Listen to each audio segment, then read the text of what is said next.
In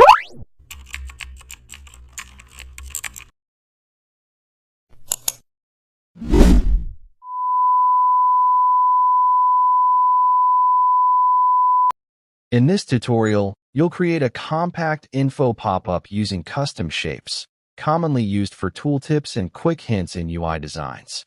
Create a small canvas in Photoshop and select the Custom Shape tool. Draw a rounded rectangle as the pop-up body. Add a small triangle shape at the bottom or side to act as the pop-up pointer. Set a soft but visible background color. Inside the pop-up, use the Type tool to add short informational text with comfortable line spacing. Add a tiny circle shape in one corner to represent an info icon.